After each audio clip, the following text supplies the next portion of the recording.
kita sejenak mendekatkan doa kepada Allah Subhanahu wa Ta'ala. Mudah-mudahan kegiatan hari ini diberikan kelancaran. Allahumma sholli wa sallim wa barik alaihi. Amin. Alhamdulillahirabbil alamin. Hamdan wa afina ma'ahu wa ifahu mazidah. Ya Rabbana lakal hamdu kama yanbaghi li jalali wajhikal karim wa azimi sultanik. Allahumma sholli ala sayyidina Muhammad wa ala ali sayyidina Muhammad. As'aluka muzibati rahmatik wa ijal imam al-quratik wa ismata min kulli dhanbin wa ghanimata min kulli dirin wa salamata min kulli ismin la tada'li dhanban illa ghufartahu wa la'aman ila faristahu wa la'azatan ya lakaridun illa qadataha ya umarahimin. Rabbana atina fid dunya hasanah wa fil akhirati hasanah wa qina adzabannar. Walhamdulillahi rabbil alamin. Al-Fatihah. Bismillahirrahmanirrahim. Alhamdulillahi rabbil alamin. Ar-Rahmanir Rahim. Maliki yaumiddin. Iyyaka na'budu wa iyyaka nasta'in. Ihdinas siratal mustaqim. Siratal ladzina an'amta 'alaihim ghairil maghdubi 'alaihim waladdallin. Wassalamualaikum warahmatullahi wabarakatuh. Alhamdulillah, doa sudah kita panjatkan. Mudah-mudahan acara ini bisa berjalan dengan lancar. Untuk selanjutnya kita akan melantunkan lagu Indonesia Raya. Dimohon untuk berdiri.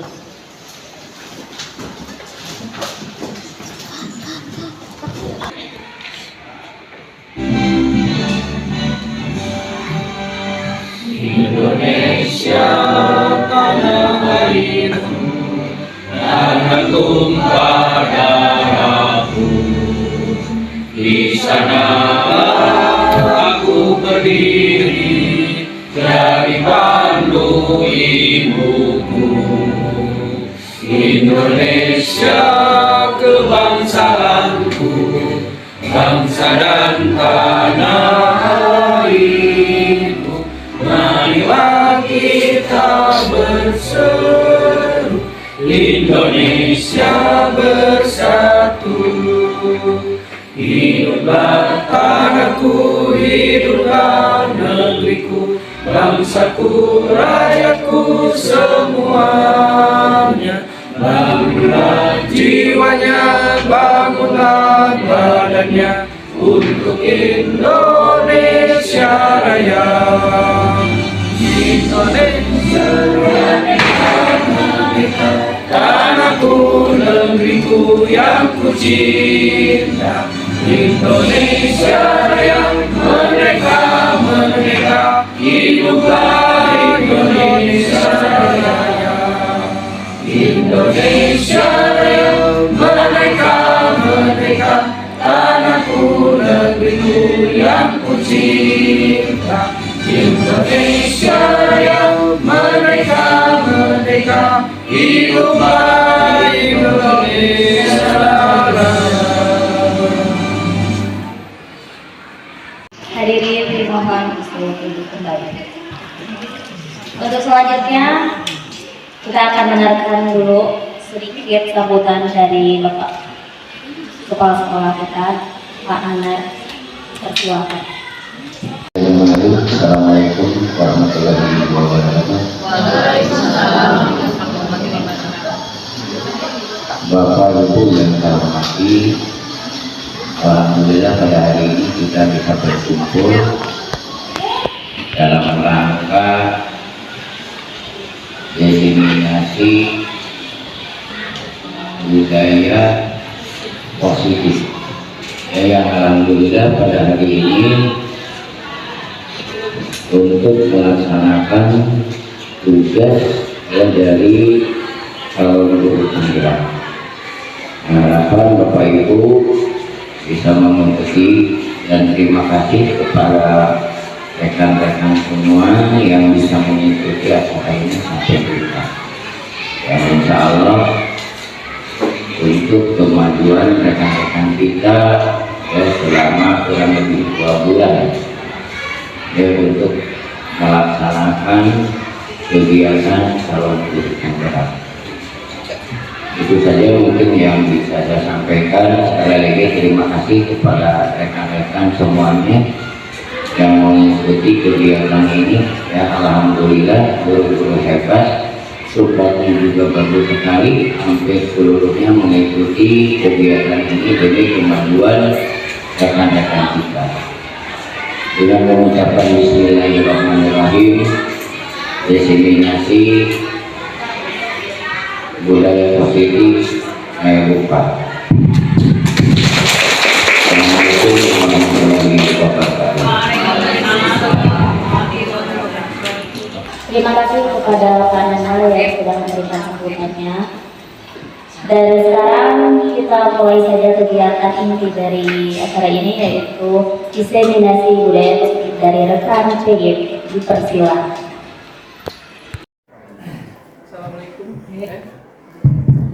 Assalamualaikum warahmatullahi wabarakatuh. Terima kasih Bapak Ibu yang telah menyempatkan waktu untuk kegiatan diseminasi ini. Sebetulnya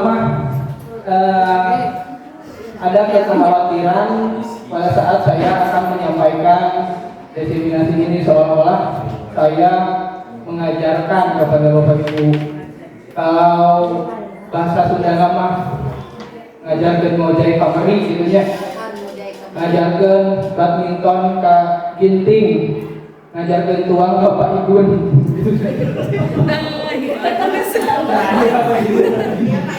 Oh, ayah kayak diulang ya Pak Igun. Oke. Pada kesempatan kali ini saya akan menyampaikan mengenai budaya positif yang merupakan salah satu tahapan implementasi yang harus dilakukan dalam program guru penggerak.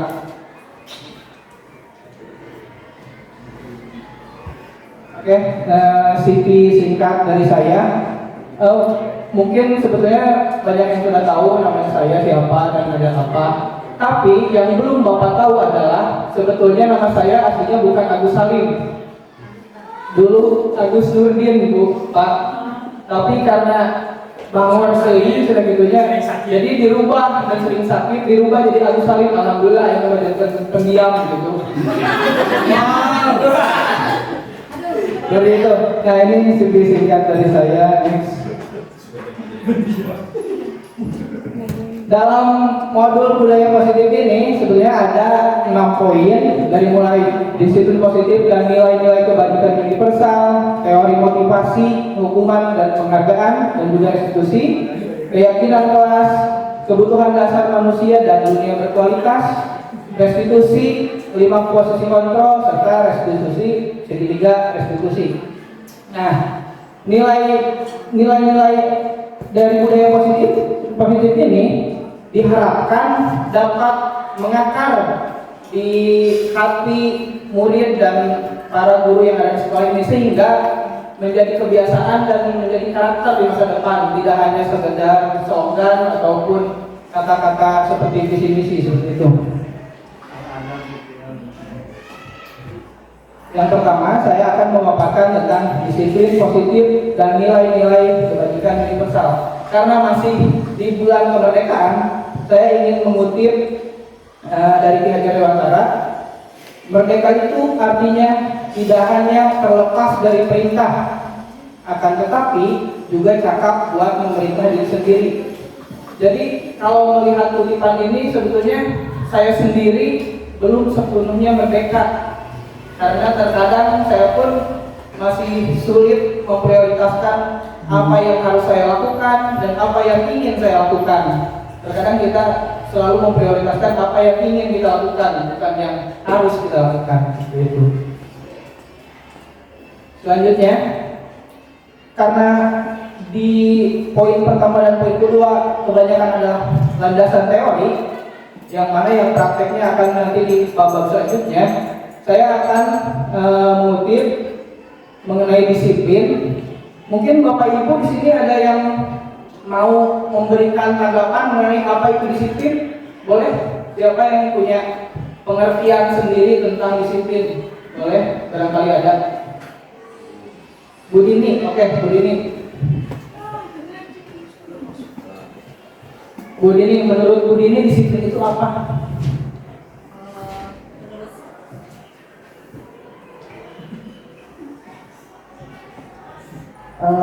Menurut saya disiplin itu berarti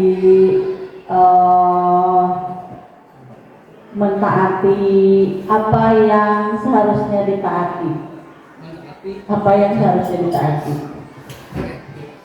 Oke, terima kasih Bu Dini. Menurut Bu Dini, disiplin itu adalah mentaati apa yang harus ditaati. Nah, kalau melihat dari kutipan yang saya kutip dari Ki Hajar Dewantara, di mana kemerdekaan, disitulah harus ada disiplin yang kuat. Sungguh pun disiplin itu bersifat self-disiplin, yaitu kita sendiri yang mewajibkan kita dengan sekeras-kerasnya. Tetapi sama saja, sebab jikalau kita tidak cakap melakukan self-disiplin, wajiblah penguasa lain mendisiplinkan diri kita. Dan peraturan demikian itulah harus ada di dalam suasana yang merdeka. Jadi kalau menurut Ki Hajar Dewantara, kalau kita tidak disiplin diri, ya tunggulah orang yang mendisiplinkan kita gitu. Jadi memilih mana antara dengan kesadaran penuh diri sendiri melakukan kedisiplinan atau didisiplinkan orang lain gitu. Lalu di sini ada Diane Gosen, penulis Restructuring School Discipline. Menurut beliau, disiplin diri dapat membuat seseorang menggali potensinya. Jadi saat seseorang sudah memiliki kedisiplinan di dirinya sendiri, dengan secara sadar motivasi intrinsiknya akan membuat dirinya menggali potensi yang ada di dirinya sendiri, seperti itu. Next, di sini ada teori dari William Glasser. Menurut beliau, menurut yang kita pahami, guru itu dapat mengontrol murid. Jadi kerjakan tugas atau nyatet 2 bab, mereka nurut. Terus penguatan positif, efektif dan bermanfaat itu menurut kita. Jadi saat kita membujuk siswa dan siswa mau, menurut kita itu efektif. Selanjutnya, membuat orang merasa bersalah dapat menguatkan karakter. Kadang kita suka tuhnya kamu mesti suruh ibu geang gawe jadi nyata karunya kayak ibu capek. Itu kan kita memberikan ruang untuk mereka merasa bersalah pada saat itu. Menurut kita tidak apa-apa. Lalu orang dewasa memiliki hak untuk memaksa. Jadi kadang kita memposisikan diri karena kita lebih tua, berarti yang lebih muda harus menurut apapun yang kita perintahkan. Tapi menurut beliau ini semua hanyalah ilusi, hanya ada di pikiran kita. Kita dapat mengontrol murid, itu hanya ada di pikiran kita. Karena ilusi guru mengontrol murid, mungkin pada saat kita menyuruh murid melakukan sesuatu, mereka akan nurut. Tapi yang tidak kita sadari, mereka nurut pada saat itu, pada saat kita perintah. Mungkin pada saat kita keluar dari kelas 1, 2, 3 langkah, muridnya udah berlaku sesuai keinginannya sendiri di luar apa yang kita perintahkan. Lalu ilusi bahwa semua penguatan positif dapat bermanfaat. Oke, mungkin 1-2 kali murid dibujuk akan senang melakukan apa yang kita perintah. Namun ketika dia menyadari itu hanya bujukan saja, saat dia menyadari mungkin dia tidak akan melakukannya lagi. Lalu ilusi membuat orang merasa bersalah dapat menguatkan karakter. Ternyata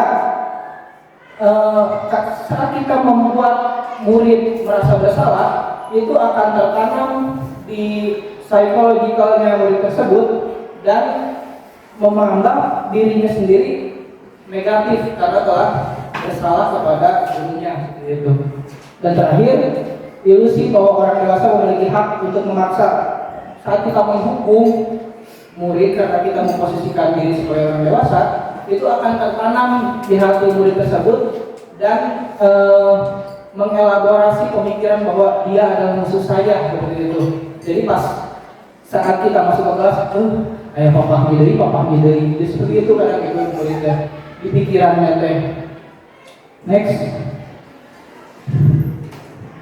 tujuan disiplin positif. Dengan kita memiliki disiplin positif, akan menanamkan motivasi pada murid-murid kita untuk menjadi orang yang mereka inginkan dan menghargai diri sendiri dengan nilai-nilai yang mereka percaya.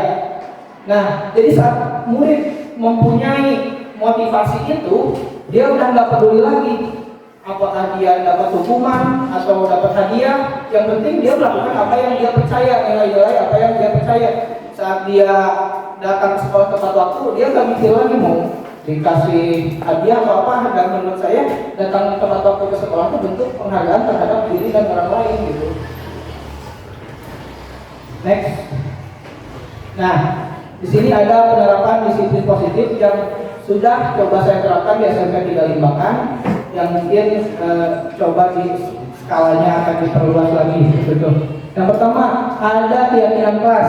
Saya mencoba membuat keyakinan kelas di kelas 7G pada saat itu dengan cara brainstorming dan mengelaborasi apa saja yang diyakini oleh murid-murid tersebut. Jadi bukan kita yang menetapkan keyakinan kelas, misalkan tidak boleh datang terlambat, sok catat barudak, kelas harus bersih. Bukan kita yang membuat keyakinan kelas, tapi kita menyediakan ruang, memfasilitasi peserta didik untuk memunculkan poin-poin keyakinan kelas yang mana nilai-nilainya mereka yakini itu adalah nilai yang baik dan akan mereka jalankan sehari-hari.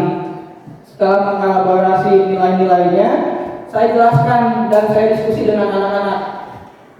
Apa yang kamu yakini jika kelas kita bersih, kelas kita akan sehat, Pak. Kelas kita akan terhindar dari penyakit, kelas kita akan indah terlihat, seperti itu, nyaman. Jadi mereka sendiri yang mengembangkan nilai-nilai positif dari keyakinan kelas tersebut, sehingga mereka pun merasa memiliki dengan keyakinan tersebut. Lalu yang kedua, sekolah the best, yaitu sekolah dambaan bebas sampah plastik. Secara rutin saya melakukan saat melakukan cek kehadiran, saya biasanya selalu menanyakan siapa yang membawa alat makan sama minum.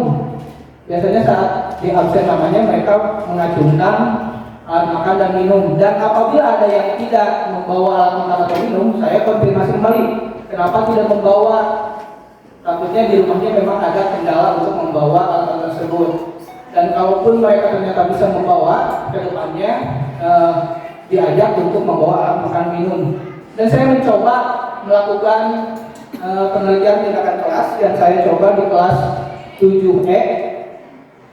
Ternyata pada minggu pertama, pada saat saya melakukan hal tersebut, ada kurang dari 60% anak membawa alat makan dan minum.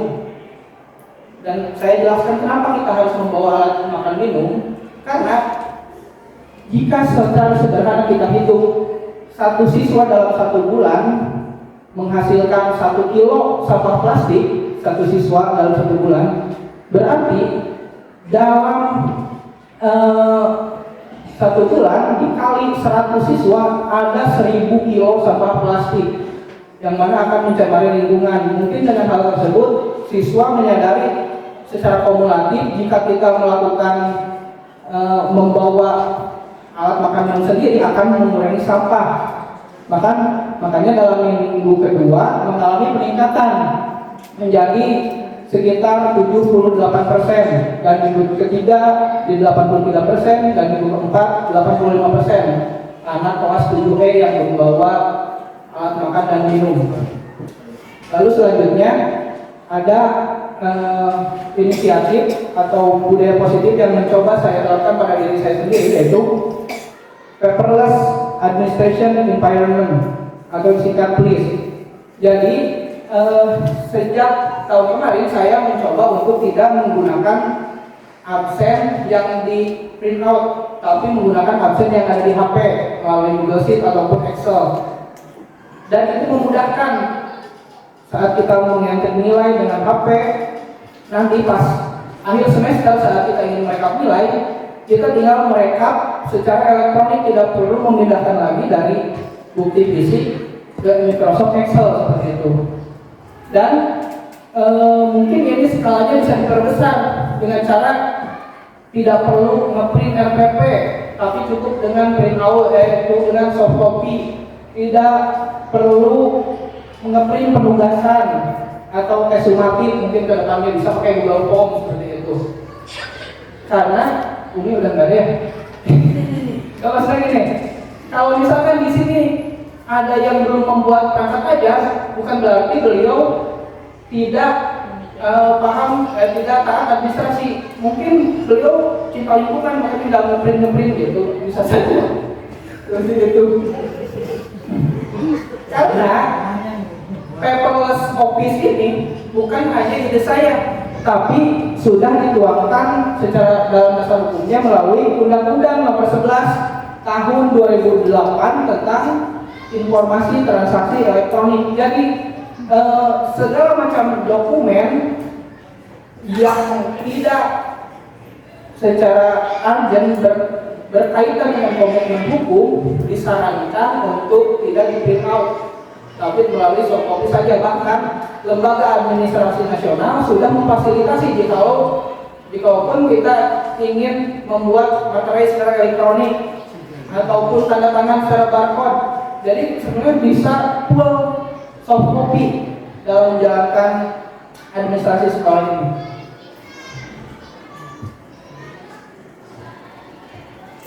Oke, sekarang nilai-nilai kebajikan universal. Kalau kita sudah menjalankan disiplin diri atau disiplin positif, maka nilai-nilai kebajikan akan muncul. Jadi saat kita melakukan nilai-nilai kebajikan itu adalah nilai-nilai yang diyakini oleh perseorangan ataupun lembaga. Kebetulan di kurikulum Merdeka ada nilai-nilai kebajikan yang tertuang pada profil pelajar Pancasila, yaitu beriman, bertakwa kepada Tuhan Yang Maha Esa dan berakhlak mulia, mandiri, bernalar kritis, berkebinekaan global, bergotong royong dan kreatif. Jadi kalau anak sudah memiliki disiplin positif di dirinya masing-masing, kita tidak akan susah lagi dalam mengerjakan P5 karena kebajikan nilai kebajikannya sudah ada seperti itu. Assalamualaikum warahmatullahi wabarakatuh.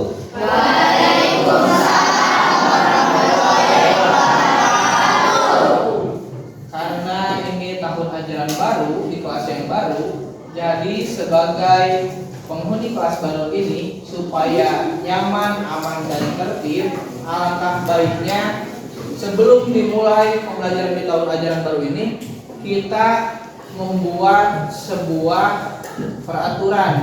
Namun peraturan ini kita buat bukan berdasarkan peraturan yang diberikan oleh sekolah atau oleh bapak, tapi peraturan yang kita buat sendiri, yang kita yakini sendiri, atau disebut juga dengan keyakinan kelas. Coba kalau peraturan kelas, ada yang tahu nggak apa itu peraturan kelas? Pernah. Peraturan kelas contohnya adalah tidak boleh memakai topi di dalam kelas. Untuk membuat keyakinan kelas, karena Bapak ingin keyakinan kelas itu datangnya dari masing-masing dari diri kalian, jadi kalian sendiri yang membuat keyakinan kelasnya dengan cara menuliskan kondisi kelas yang seperti apa yang kalian inginkan, kondisi kelas yang seperti apa yang tidak kalian inginkan. Jadi dalam satu sticky note ini yang akan Bapak bagikan nanti, kalian boleh menuliskan 1, 2, atau 3 atau berapapun keyakinan kelas yang kalian inginkan. Misal kalian menginginkan siswa-siswinya datang tepat waktu, tinggal ditulis datang tepat waktu. Kalian menginginkan kelas yang bersih, tinggal ditulis kelas yang bersih atau kelas yang bebas dari sampah, seperti itu.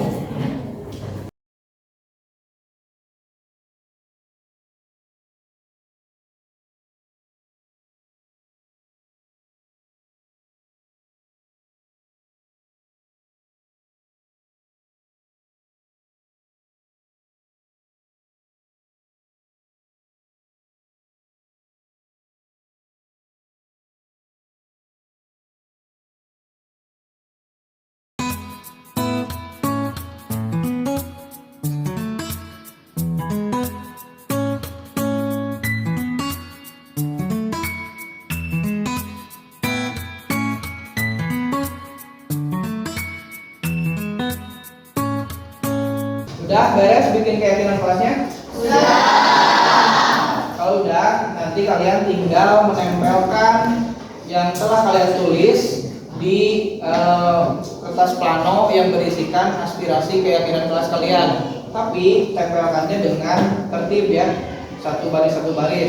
Oke, bisa dimulai dari sekarang.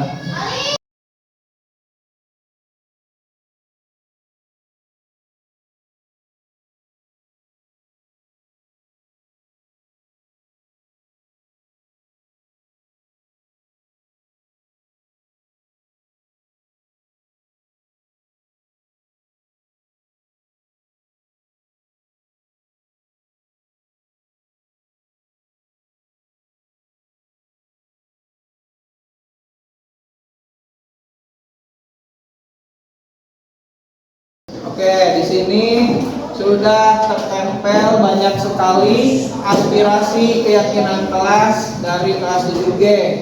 Sekarang Bapak minta siapa yang mau bantu Bapak untuk membacakan aspirasi keyakinan kelas ini. Siapa yang mau?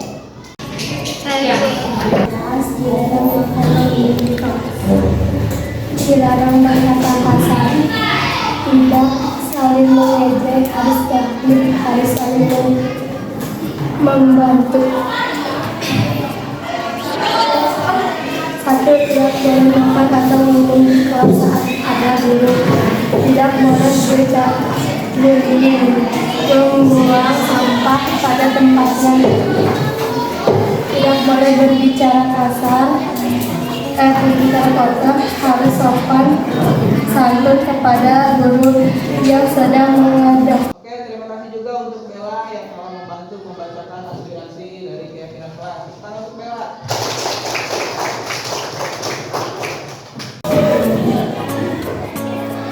Satu, tidak boleh membuang sampah di kolong meja. Dua, harus melaksanakan piket sesuai jadwal. Tiga, harus datang tepat waktu. Empat, tidak mengobrol saat guru sedang menjelaskan. Satu, tidak makan dan minum saat jam pelajaran. Dua, saling menghargai satu sama lain. Satu, saling menghargai ketika teman atau guru sedang berbicara di depan kelas. Dua, tidak membuang sampah di bawah meja.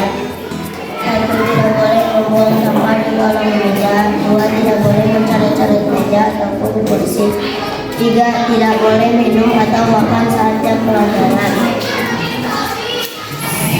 Sebelum belajar dianjurkan untuk berdoa terlebih dahulu. Tidak boleh makan dan minum saat jam pelajaran. Tidak boleh berisi di dalam kelas. Satu, tidak boleh makan dan minum pada saat jam pelajaran. Dua, sebelum melaksanakan pelajaran haruskan untuk berdoa terlebih dahulu. Tiga, tidak boleh memakai topi di dalam. Terima kasih Zam-Zam yang telah membantu membacakan aspirasi keyakinan kelas dari 7G. Tepuk tangan untuk Zam-Zam.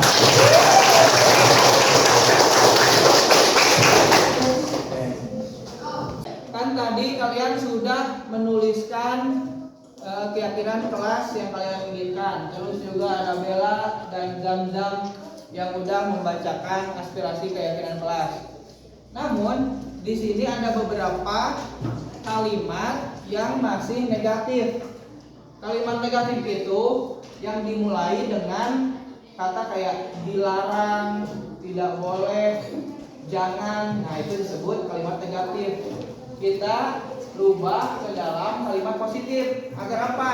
Agar pemikiran kita lebih positif dan secara psikologis otak kita jadi dapat berpikir lebih positif. Sebagai contoh, di sini ada kalimat dilarang membuang sampah sembarangan. Nah, kalimat ini bisa dirubah menjadi kelas yang rapi dan bersih gitu. Atau di sini juga ada kalimat tidak boleh berkata kasar.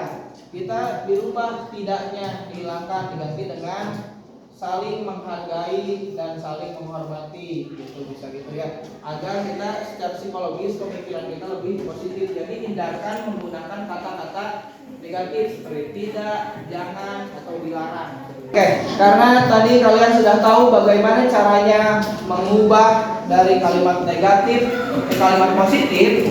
Sekarang kita coba untuk merangkum kalimat-kalimat yang ada di aspirasi keyakinan kelas kalian menjadi keyakinan kelas. Karena ada beberapa kalimat yang berulang, kalimat yang sama, jadi kita rangkum yang berbeda dan yang disetujui oleh kalian. Coba siapa dari kalian ada yang mau membantu Bapak untuk menuliskan keyakinan kelas?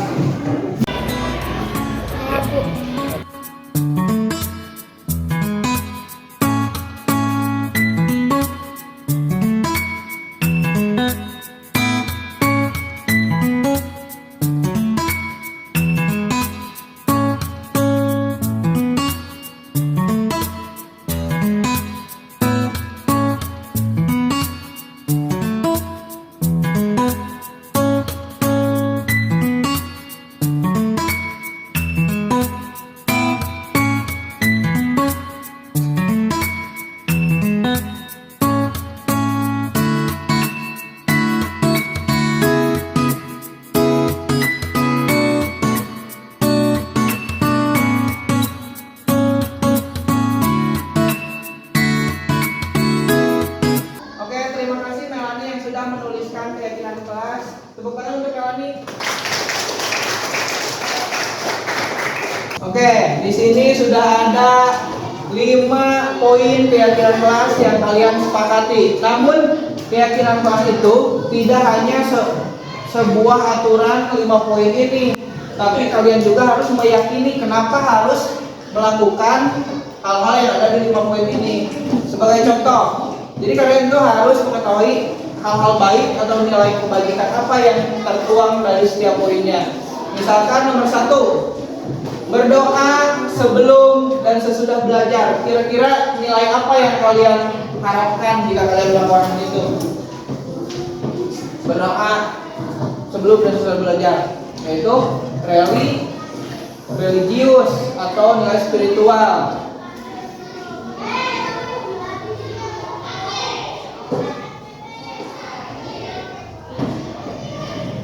Lalu yang kedua, memulai dan mengakhiri pembelajaran tepat waktu. Itu bisa nilai positifnya apa? Disiplin, bisa disiplin. Datang tepat waktu juga termasuk apa? Disiplin, bisa. Menjaga kebersihan lingkungan, bisa apa itu? Hal-hal baik yang muncul jika kalian menjaga kebersihan lingkungan.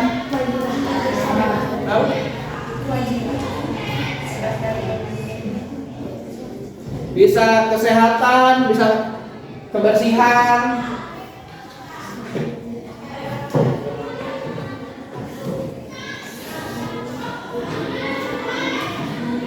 Yang terakhir, saling menghargai dan menghormati. Jika kalian tidak berkata kasar, tidak saling bully, hal-hal baik yang akan muncul itu apa kira-kira? Saling menghargai antar teman ya, terus saling menghormati juga gitu.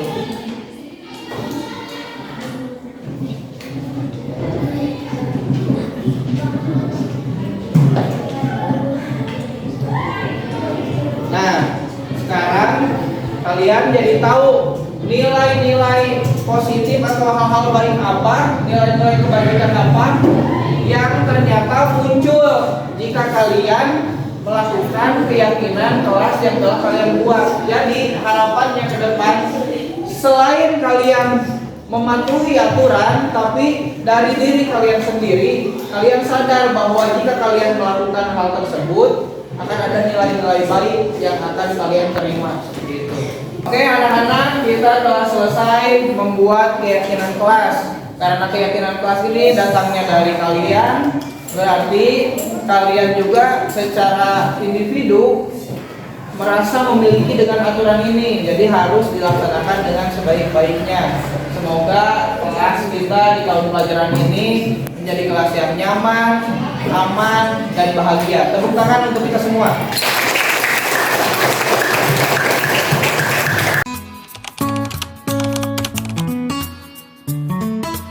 Saya saya akan menjalankan keyakinan kelas karena datang dari diri saya sendiri. Saya merasa senang karena saya juga terlibat dalam membuat keyakinan kelas. Setelah meyakini aturan kelas, saya merasa nyaman karena ada aturan-aturan yang harus saya taati tanpa terpaksa.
Selanjutnya, teori, motivasi, hukuman, dan penghargaan, serta restitusi.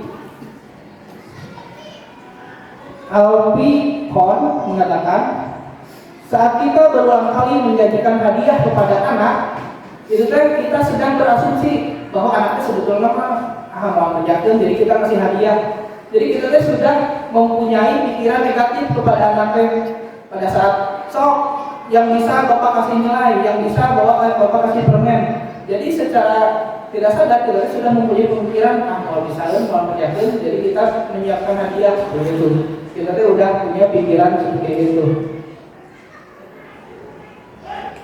3. Motivasi perilaku manusia.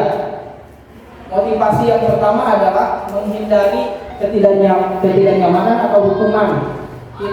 Saya ketika saya ke sekolah tepat waktu, motivasinya adalah sieun absen telat, sieun dipotong gaji, sieun dipecat. Itu kan motivasinya menghindari hukuman.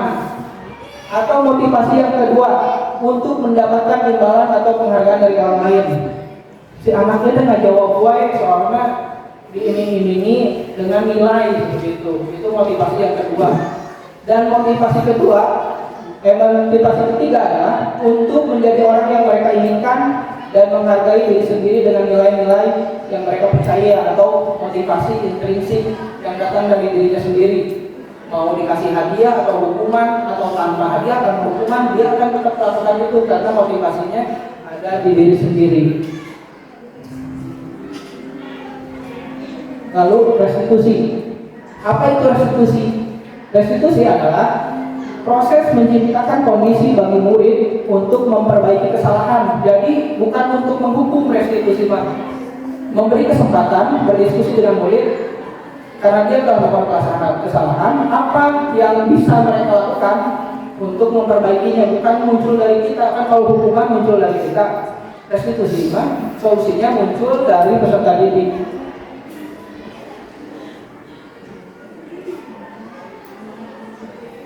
Lalu hukuman, bedanya hukuman, konsekuensi, dan restitusi. Hukuman biasanya dibuat oleh guru atau sekolah. Kadang nggak nyambung dengan kesalahan yang mereka buat.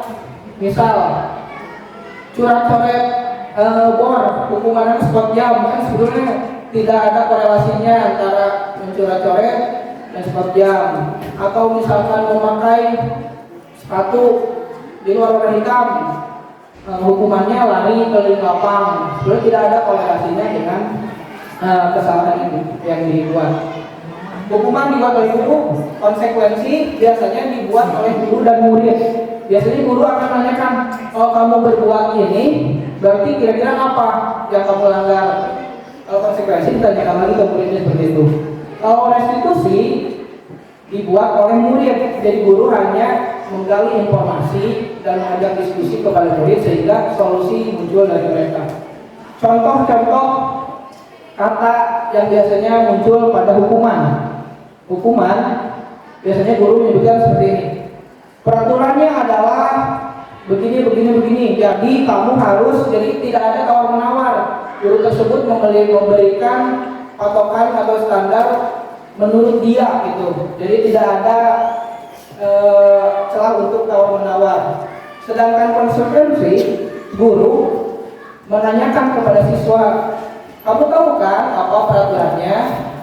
Dan apabila kamu melanggar, kamu tahu kan apa yang harus kamu lakukan? Nah, kalau restitusi kalimatnya berbeda. Guru menanyakan, misalkan kita membuat keyakinan kelas, gurunya menanyakan, menurut kamu itu sudah sesuai atau tidak dengan keyakinan kelas yang kita buat, seperti itu. Lalu dengan kesalahan ini kira-kira apa penyesuaian atau perbaikan yang bisa kamu lakukan atas masalah ini? Jadi solusinya diserahkan lagi ke anak, kita hanya memfasilitasi pada institusi. Nah, sampai di sini barangkali ibu bapak ada yang mau menambahkan atau mungkin memiliki pengalaman. Oke, Pak Eko, siap.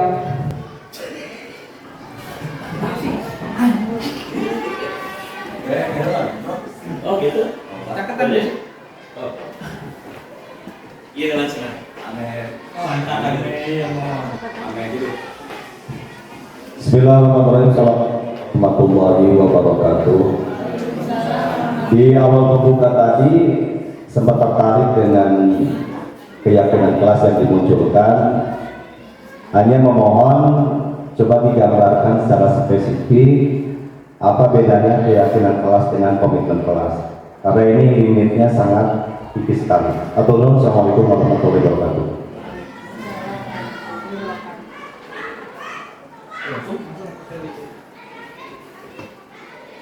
Baik, Assalamualaikum warahmatullahi wabarakatuh. Materinya sangat menarik sekali dan sangat krusial bagi kita sebagai seorang pendidik ya. Nah, yang ingin saya tanyakan, kalau tidak salah tadi Pak Agus menyampaikan bahwa pemberian reward atau hadiah itu secara tidak langsung menilai kita terhadap anak itu agak kurang baik ya. Nah, yang ingin saya tanyakan adalah bagaimana cara Pak Agus untuk meningkatkan motivasi intrinsik siswa dalam belajar sehingga siswa tersebut motivasi intrinsiknya terbangkit dari dalam diri sendiri. Sekian, terima kasih Pak Agus.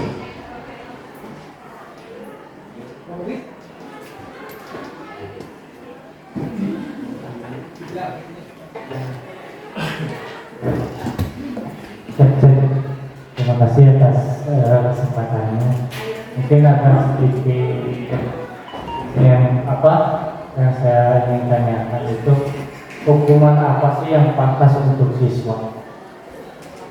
Yang tadi Bapak jelaskan itu kan seperti misalkan mencoret-coret meja, tembok, kan? Nah hukumannya itu seperti jam. Nah kan itu tidak ada hubungan gitu kan. Nah mungkin bisa disebutkan contoh realnya hukuman yang sesuai dengan yang Bapak ini itu yang sampaikan ya. Terima kasih.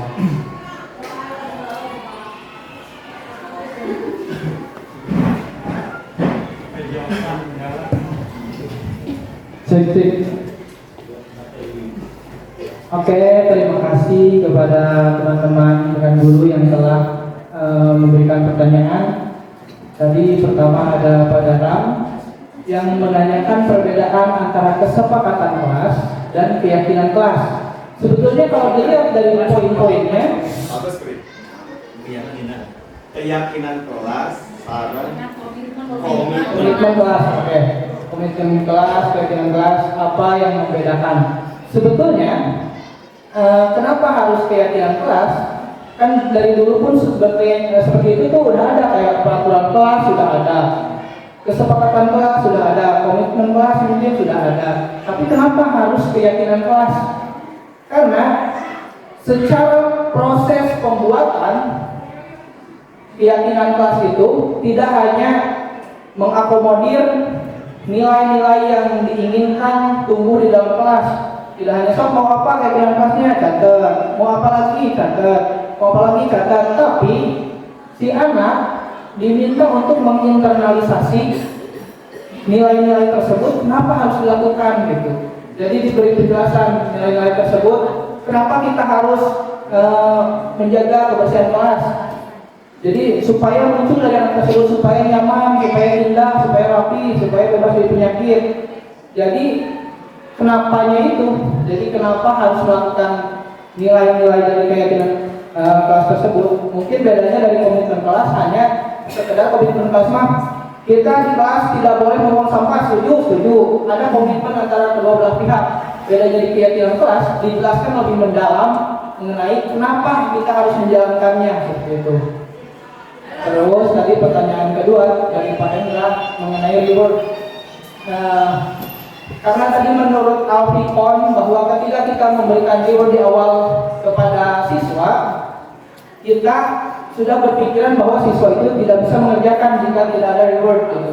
Terus apa upaya saya untuk menumbuhkan motivasi intrinsik pada siswa walaupun tanpa reward seperti itu Pak? Mungkin yang bisa saya tawarkan, yang saya diskusikan kepada siswa, dan mungkin tidak akan berhasil 100% karena kondisi motivasi awal siswa akan berbeda-beda.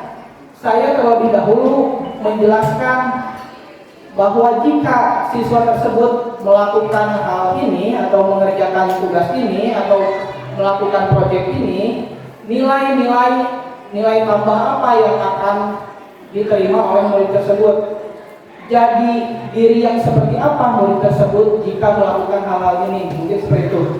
Kendati pun ketika kita menyampaikan nilai-nilai yang akan memancing motivasi intrinsik siswa, tidak akan semua siswa atau mungkin hanya sebagian siswa yang akan menjalankannya dan akan menemukan motivasi intrinsik.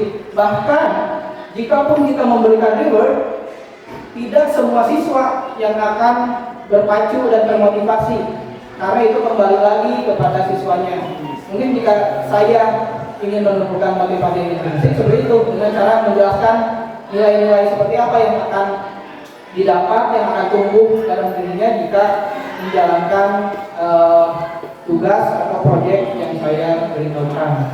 Serta terakhir nomor 3 dari Pak Bobi, hukuman yang seperti apa lalu yang cocok jika menurut penjelasan tadi bahwa mencuri dari tembok dihukumnya sepertinya tidak ada korelasinya seperti itu. Menurut Glaser dijelaskan bahwa hukuman itu sebetulnya tidak dilarang, tapi hukuman merupakan alternatif terakhir. Kalau bisa jangan digunakan, bukan berarti jangan digunakan sama sekali, tapi ada waktunya kita menggunakan hukuman sebagai alternatif.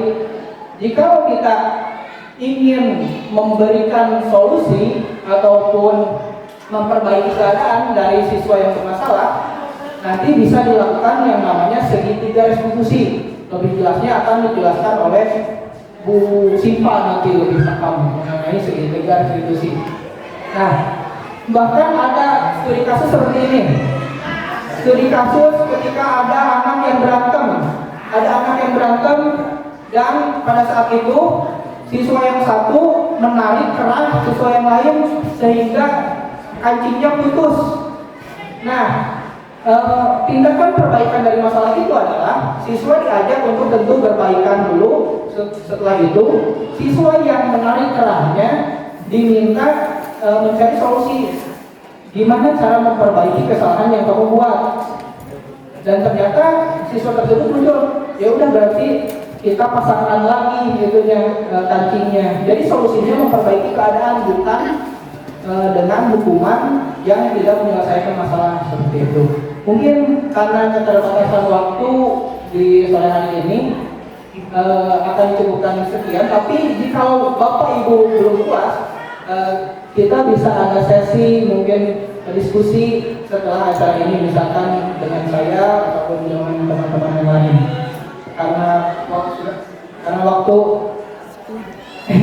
Karena mungkin kita berkolaborasi, jadi waktu terbatas untuk kita bertiga. Mungkin sementara cukup sekian. Adapun akan ada diskusi pendalaman dapat dilakukan setelah ini.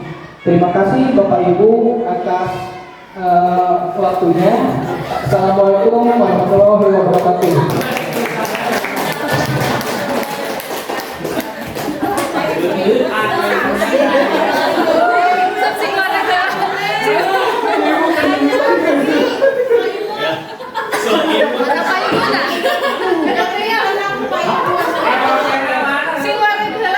Oke, baik. Terima kasih atas kesempatannya. Sudah memberikan kesempatan bagi saya untuk merefleksi kegiatan yang sudah dilakukan pada hari ini.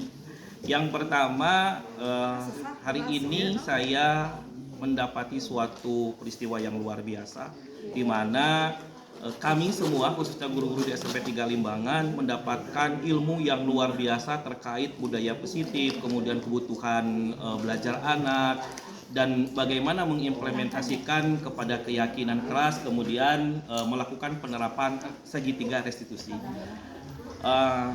Kemudian yang kami rasakan, khususnya saya pribadi, tentunya sangat senang dan luar biasa di mana yang pertama saya secara pribadi mendapatkan ilmu yang luar biasa. Kemudian kami juga sangat bangga terkait dari kawan-kawan kita yang sudah melaksanakan pembelajaran guru penggerak dan melakukan diseminasi untuk berbagi praktik terkait ilmu yang dipelajari di pendidikan guru penggerak ini, dan harapannya kami bisa melaksanakan keyakinan kelas di kelas kami. Tentunya keyakinan kelas ini harus diterapkan oleh seluruh mata pelajaran, oleh seluruh guru mata pelajaran di kelas, termasuk juga oleh para wali kelas untuk melakukan komitmen bersama untuk melaksanakan keyakinan kelas tersebut, baik itu seluruh guru mata pelajaran, kemudian wali kelas, dan tentunya dengan siswa itu sendiri.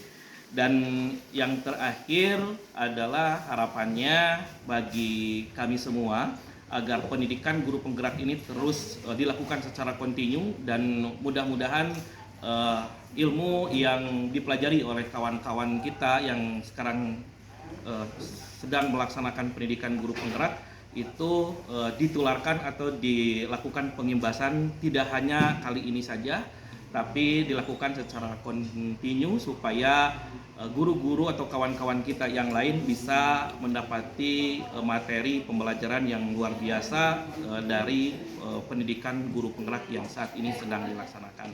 Sekian refleksi atau umpan balik dari saya. Wassalamualaikum warahmatullahi wabarakatuh. Waalaikumsalam.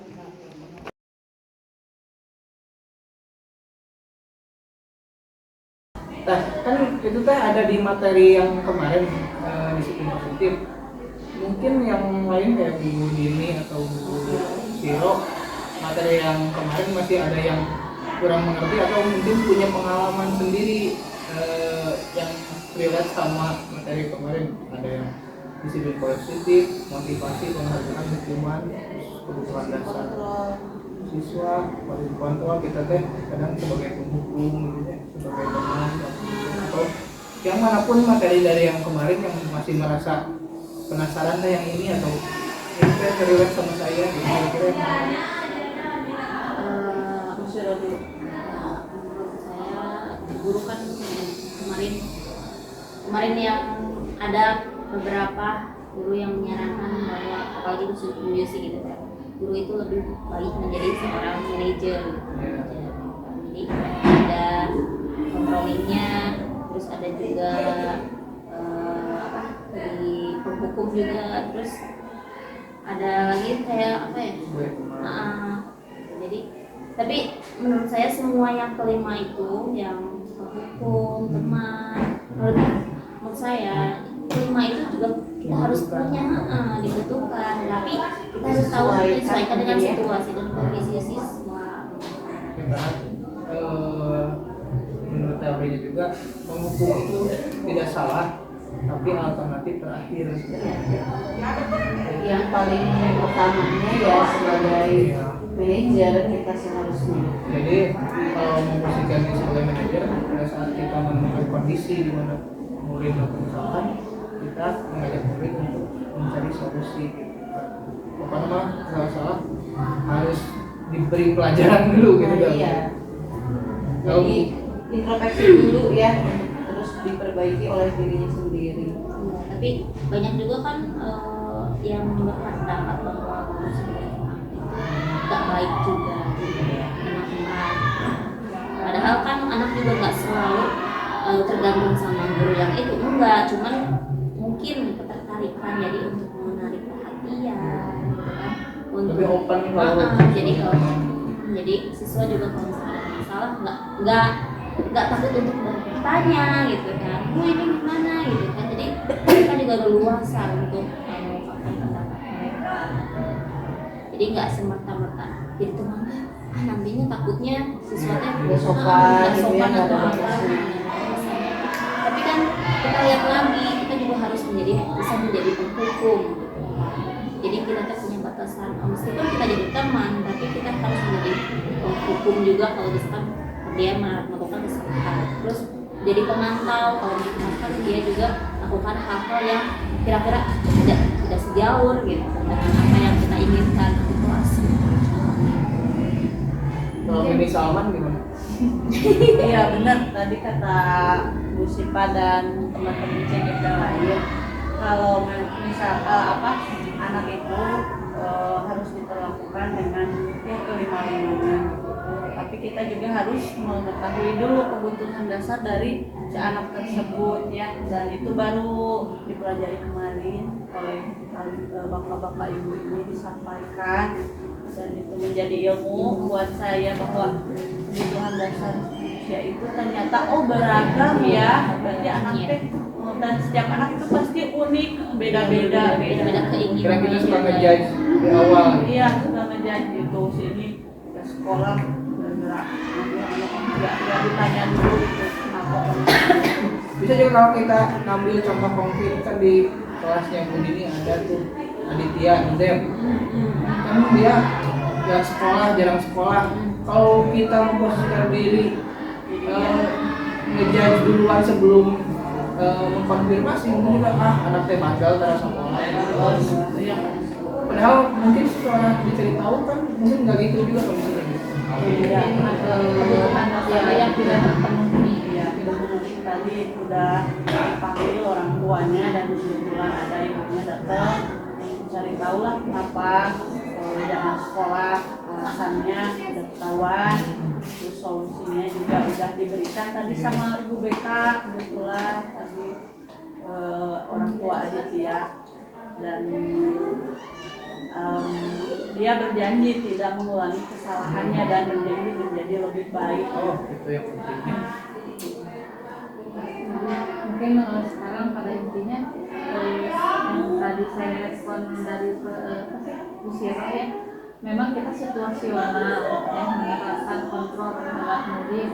Akan tetapi kalau menurut saya untuk posisi sebagai penghukum itu memang sebaiknya dihindari saja gitu, lebih amannya dihindari, karena itu kan bersifatnya satu arah, terus spontan, anak tidak ada kesepakatan, masih lebih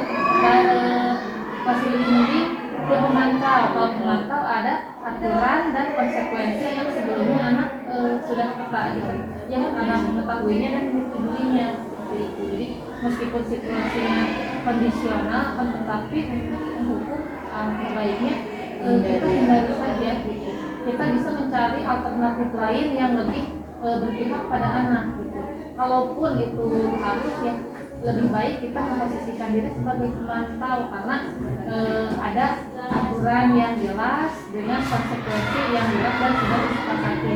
Meskipun pada prakteknya kita menerapkan posisi sebagai pemantau ini tetap mungkin akan memberikan efek tidak nyaman pada anak. Jadi sebaiknya mungkin kita lebih memilih sebagai manajer mungkin, akan tetapi untuk sampai manajer juga kita tidak mungkin langsung ya, bertahap secara sendirinya melatih kesadaran dari anak itu sendiri. Karena kalau lihat di posisi kontrol yang di teori itu kan kalau sebagai penghukum dan pemantau sebetulnya identitas gagal.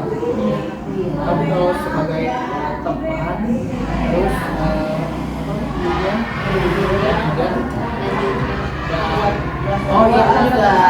di awal tuh penghukum kalau buat yang salah itu dianggapnya gagal. Tapi sebagai teman pemantau sama manajer itu identitas sukses kalau di teori.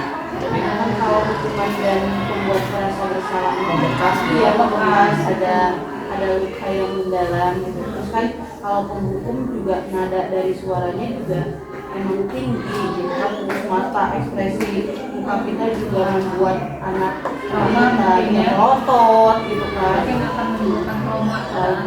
mungkin kita sendiri mengalami waktu kita SMP atau SMA ada yang dulu masih sampai sekarang kita ingat jalan ya.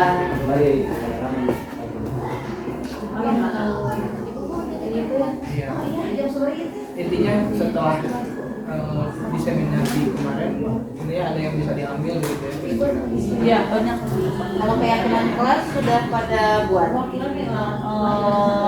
kebetulan baru berjalan. Kemarin kan baru ditayangkan ya, belum dikasih tahu materinya. Hari ini mau dicoba nih. Saya sudah hebat. Mudah-mudahan kita bisa mengaplikasikannya ya di kelas. Murid-murid juga bisa memegang teguh keyakinan-keyakinan yang telah disepakati oleh kita. Intinya semoga kedepannya sekolah kita semakin mengembangkan pendidikan. Oke, terima kasih dalam diskusi ini.